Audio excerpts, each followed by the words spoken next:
পুরনো ইতিহাস যদি আমাদের দেখেন, আমরা কোন রাজনৈতিক দলকে সেই অর্থে সমর্থন করি। আমরা ফ্যাসিবাদের বিরুদ্ধে ছিলাম। পত্রিকার উপরে মানুষের আস্থা উঠে গেছে এবং সেই কারণে পত্রিকার যারা যারা বড় বড় নাম যারা শোনেন, তাদের সার্কুলেশনও শতকরা 50% কমে গেছে প্রত্যেকের। আর বাকিদের কথা আমি নাই বললাম। আমাদের উদ্দেশ্য হচ্ছে আবার এই যে পত্রিকা পড়ার অভ্যাসটা ফিরিয়ে নিয়ে আসা। কারণ একটা দেশের পত্রিকা সেই দেশের কালচারের দর্পণ, একটা সংস্কৃতির দর্পণ। আমি মনে করি একটা পত্রিকা, যতই অনলাইনের যুগে আমরা বসবাস করি, যতই কি বলে স্মার্টফোনের যুগে বসবাস করি, কিন্তু একটা পত্রিকা হাতে নিয়ে পড়ার যে আনন্দ,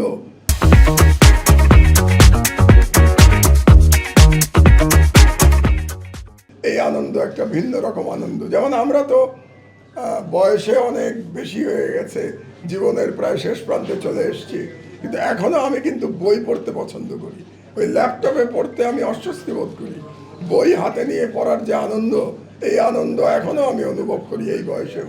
তো কাজেই আমি চাই বাংলাদেশের জনগণ আবার পত্রিকা পড়ার অভ্যাস করুক, আবার সকালবেলা অপেক্ষা করুক পত্রিকাটা কখন আসবে। আমার মনে আছে যে আমরা পত্রিকা আসার জন্য অপেক্ষা করতাম এবং পত্রিকা আসার পরে এক ধরনের কাড়াকাড়ি পড়ে যেত বাড়িতে, আমার মা বাবা বা অন্য আত্মীয় স্বজনদের মধ্যে। আমি স্পোর্টস পেজ খেলার পাতা দেখতে চাইতাম, অন্যেরা অন্য পাতা দেখতে চাইতো। এই যে একটা প্রতিযোগিতা সকালবেলা খবরের কাগজ নিয়ে, আমি চাই এটা আবার ফিরে আসুক। আমরা কোনো সময় পুরনো ইতিহাস যদি আমাদের দেখেন, আমরা কোনো রাজনৈতিক দলকে কিন্তু সেই অর্থে সমর্থন করি নাই আপনি যেভাবে বলতে চাচ্ছেন।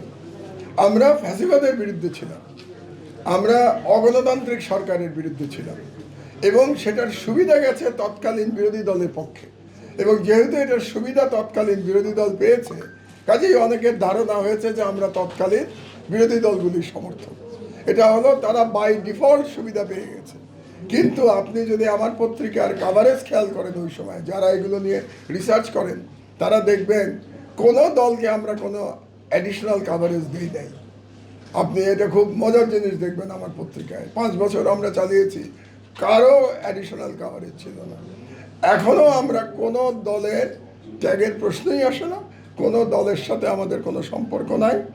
আমরা যে দল বাংলাদেশের পক্ষে থাকবে, যে দল আধিপত্যবাদের বিরুদ্ধে থাকবে, যে দল গণতন্ত্রের পক্ষে থাকবে, আমরা তাদের পক্ষে থাকবো। শাহবাগে ফ্যাসিবাদের পদধ্বনি, এটা আমরা বুঝতে পেরেছিলাম। হয়তোবা এটুকুই পার্থক্য বাংলাদেশের অন্য পত্রিকার সঙ্গে। আপনাদের মনে আছে, শান্ত হয়েছে যে আমার দেশের চিন্তা সঠিক ছিল। আজকেরভাবে আপনাদের বলে দিতে চাই যে এটা আমার জীবনের লাস্ট ইনিংস।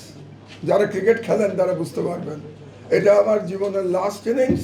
এই ইনিংস শুধুমাত্র মিডিয়ার প্রতি উৎসর্গীকৃত। এই খেলাটা আমি মিডিয়ার ফিল্ডেই খেলবো, আর কোনো ফিল্ডে আমি যাব না। ইচ্ছা কখনো ছিল না। এই মিডিয়ার ফিল্ডে থেকে আমি জনগণের জন্য কাজ করবো ইনশাআল্লাহ।